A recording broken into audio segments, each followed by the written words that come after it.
अस्सलाम वालेकुम। क्या तहज्जुद की नमाज 40 दिन लगातार अदा करने से फरिश्ते और जिन्नत नजर आते हैं? क्या तहज्जुद पढ़ने से घर में जिन्नतों का साया हो जाता है? क्या तहज्जुद की नमाज पढ़ने के लोगों को जिन्नत उन्हें पागल भी कर देते हैं? क्या इसलिए इस नमाज को लगातार 40 दिन अदा नहीं करना चाहिए? तो ये सारी बातों में कितनी सच्चाई है ये जानना हर मुसलमान के लिए बहुत जरूरी है। इतनी बेमिसाल नमाज के बारे में आखिर ऐसा क्यों कहा जाता है? आखिर क्यों लोग ये नमाज अदा करने से डरते हैं? आज हम इसकी पूरी तहकीक करने वाले हैं। तहज्जुद की नमाज एक ऐसी नमाज है जो अल्लाह सुब्हानहू तआला सिर्फ अपने खास बंदों को ही ये नमाज अदा करने की तौफीक अदा करते हैं। 5 वक्त की नमाजों के बाद सबसे आला इबादत अगर कोई है तो वो तहज्जुद की नमाज है। इस नमाज के हवाले से हमारे मुआशरे में बहुत सारी गलत फहमियां गर्दिश कर रही है। आज की इस वीडियो में कुरान और हदीस की रोशनी में इसका सही जवाब पेश करने की कोशिश की गई है। क्या वाकई में ऐसा होता है कि अगर 40 दिन मुसलसल तहज्जुद की नमाज अदा करने से इंसान को फरिश्ते और जिन्नात नजर आते हैं? क्या 40 दिन तहज्जुद अदा नहीं करनी चाहिए और तहज्जुद की नमाज रात में ही क्यों अदा की जाती है? कुछ लोग तो ये भी कहते हैं कि 40 दिन नमाज अदा करने से एक नेक फरिश्ता और एक बुरा फरिश्ता हमारे पास आ जाता है। और कुछ लोग ये भी कहते हैं कि घर में परेशानियां आती है और जिन का साया हो जाता है। पता नहीं लोग ये गुमराह करने वाली बातें कहाँ से ले आते हैं और ऐसी बातें आखिर बिना सोचे समझे लोग मान भी कैसे लेते हैं? सबसे पहले तो ये जान लेते हैं कि 40 दिन नमाज अदा करने से या कोई अमल करने से क्या होता है। बुजुर्गाने दीन फरमाते हैं कि अगर 40 दिन कोई अमल किया जाए तो वो कबूलियत की हद तक पहुंच जाता है। और अगर कोई 40 दिन 5 वक्त की नमाज अदा करता है फिर नमाज उसको नहीं छोड़ती, यानी वो पक्का नमाजी बन जाता है। अल्लाह सुब्हानहू तआला उसको अपना खुर्ब अता फरमाता है और उसका दिल और दिमाग अल्लाह की तरफ मेल हो जाता है। तो अगर कोई तहज्जुद की नमाज 40 दिन तक मुसलसल अदा करता रहे तो उसमें एक रूहानियत पैदा हो जाती है। उसका दिल ईमान की रोशनी से मुनव्वर हो जाता है और ऐसी रूहानियत पैदा हो जाती है कि फिर उसे तहज्जुद पढ़े बगैर चैन नहीं आता। अब बात करते हैं कि क्या तहज्जुद की नमाज अदा करने वालों को फरिश्ते और जिन्नत नजर आते हैं? अब हम आपको एक हदीस सुना देते हैं जिससे आपका यकीन और आपका जहन क्लियर हो जाएगा। तो हजरत सैयदना मुआज बिन जब्बाल रजी अल्लाह ताला अन्हु फरमाते हैं कि हुजूर अकरम सल्लल्लाहु अलैहि वसल्लम ने इरशाद फरमाया कि अगर कोई शख्स तहज्जुद की नमाज पढ़ने के लिए बेदार होता है, उस वक्त सारी दुनिया सो रही होती है, उस वक्त अल्लाह के फरिश्ते भी उसके साथ तहज्जुद की नमाज पढ़ते हैं और वो जिन्नात जो फिजाओं में होते हैं, घरों में होते हैं, हवाओं में मौजूद होते हैं, वो नेक और मोमिन जिन्नात भी उसके साथ तहज्जुद की नमाज पढ़ते हैं। अब ये हदीस मौजूद है मसनदे अल बज्जाज जिल्द नंबर 7 सफा नंबर 97 पर मौजूद है। तो अब आपको ये एक और वाकया पेश करती हूँ जिससे आपका ईमान और ताज़ा हो जाएगा और एक बात साफ हो जाएगी कि क्या वाकई में जिन्नत या फरिश्ते नजर आते हैं। तो हजरत सफ़ान बिन महराज रहमतुल्लाहि ताला अलैह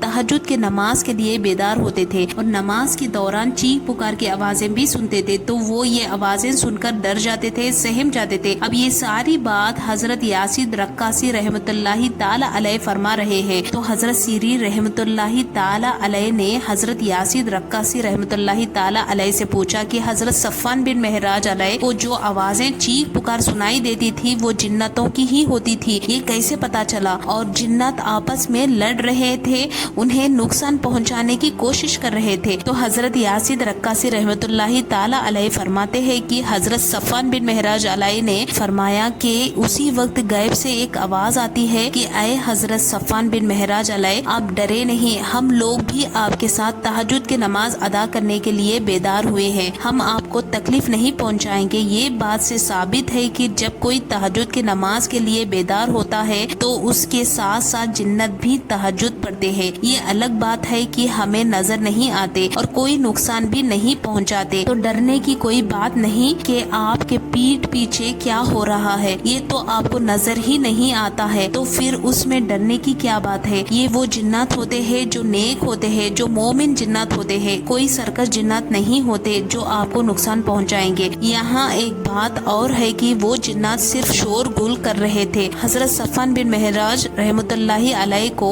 दिखाई नहीं देते थे। अब ये वाकया जो हमें आपके सामने पेश किया, इसका हवाला है कि किताब अल हवा तिफाली आबिद दुनिया जिल्द नंबर 2 सफ़ा नंबर 497 पर मौजूद है। तो इस हदीस हदीस से ये साबित होता है कि जो शख्स तहज्जुद की नमाज पढ़ता है तो उसके साथ साथ फरिश्ते और नेक जिन्नत भी तहज्जुद की नमाज पढ़ा करते हैं। तो अब आप खुद सोचिए कि भला ये कैसे हो सकता है कि नेक जिन्नत किसी इंसान को नुकसान पहुंचाएंगे। तहज्जुद की नमाज पढ़ने वाले जिन्नत कोई आम जिन्नत नहीं होते, वो मोमिन जिन्नत होते हैं जो कभी नुकसान नहीं पहुंचा सकते। जो सर्कस जिन्नत होते हैं जो मोमिन नहीं होते, वो तो तहज्जुद की खिरात सुनकर फौरन भाग जाते हैं। अब ये हदीस से एक और बात क्लियर हो जाती है कि जिन्नत नजर नहीं आते, वो सिर्फ आपके साथ नमाज पढ़ते हैं और आपको पता भी नहीं चलता। और रही बात फरिश्तों की, तो वो तो मासूम होते हैं जो कभी किसी को नुकसान नहीं पहुंचा सकते। मासूम का मतलब ही ये होता है कि वो कोई गुनाह नहीं कर सकते और ना ही किसी का बुरा कर सकते हैं। तो ये दोनों हदीस से ये बात के तौर पर साफ हो चुकी है कि फरिश्ते और नेक जिन्नत नजर नहीं आते, लेकिन आपके साथ नमाज पढ़ते हैं और आपको कोई नुकसान नहीं पहुंचाते। तो अब आपको डरने की कोई जरूरत नहीं है। जो लोग ऐसी गुमराह करने वाली बातें फैला रहे हैं उनसे हमेशा बचते रहे। तहज्जुद की नमाज एक ऐसी नमाज है जिससे इंसान की रूहानियत बुलंद हो जाती है। अल्लाह ताला की बारगाह में वो शख्स नेक आबिदों में शामिल होता है और अल्लाह ताला ने अपने खास और नेक बंदों को ही तहज्जुद की नमाज पढ़ने की तौफीक अता करते हैं। इस नमाज की खास बात यह है कि अगर कोई इस नमाज की पाबंदी करता है तो उसका चेहरा नूरानी हो जाता है, चाहे वो मर्द हो या औरत। तो अगर आप अपने दिल के साथ साथ अपने चेहरे को नूरानी बनाना चाहते हैं तो तहज्जुद की पाबंदी करके देख लेना। अल्लाह सुब्हाना ताला जिसको भी अपना खुर्ब अता फरमाता है तो फिर उससे तमाम मलाइका, जिन, चरिंदे, परिंदे सब उससे मोहब्बत करने लग जाते हैं। फरिश्ते भी मोहब्बत करने लगते हैं। एक हदीस पाक का मफहूम है कि तहज्जुद की 2 रकात नमाज अदा करने वाले का नाम ज्यादा इबादत करने वालों के फहरिस्त में लिख दिया जाता है। ये अब लोग कहते हैं कि तहज्जुद की नमाज रात में ही क्यों पढ़ी जाती है, दिन में क्यों नहीं? तो आगे जो हदीस पेश की है उससे ये साबित है कि ये नमाज रात में ही अदा करनी चाहिए, दिन में अदा नहीं करनी चाहिए। खास करके आधी रात में, रात के आखिरी हिस्से में अदा करने पर बहुत ज्यादा सवाब है। और ये एक ऐसा वक्त होता है कि तमाम मखलूक सो रही होती है और कोई बंदा अपनी नींद को कुर्बान करते हुए जब अल्लाह की बारगाह में खड़ा होता है तो अल्लाह को बंदे की ये अदा बहुत पसंद आती है। तो अल्लाह ताला उसे ऐसा कुर्ब अता फरमाता है कि वो नमाज के बाद हाथ उठाकर जो भी दुआ मांगता है तो वो बेशक कबूल कर लेता है। तो आप लोग 5 वक्त की नमाज के पाबंदी के साथ साथ तहज्जुद की नमाज को अदा करने की कोशिश जरूर करें। बेशक अल्लाह आपसे राजी होगा। तो उम्मीद है आपकी सारी गलत फहमी क्लियर हो चुकी है। अल्लाह ताला हम सबको 5 वक्त की नमाज के साथ साथ तहज्जुद की नमाज की तौफीक अता फरमाए। आमीन या रब्बुल आलमीन। अगर आपको ये मालूमात पसंद आई है तो लाइक करें और चैनल को सब्सक्राइब करें और इस वीडियो को, इस मालूमात को अपने दोस्तों में जरूर शेयर करें। हम मिलते हैं आपको अगली वीडियो में, तब तक के लिए अस्सलाम वालेकुम।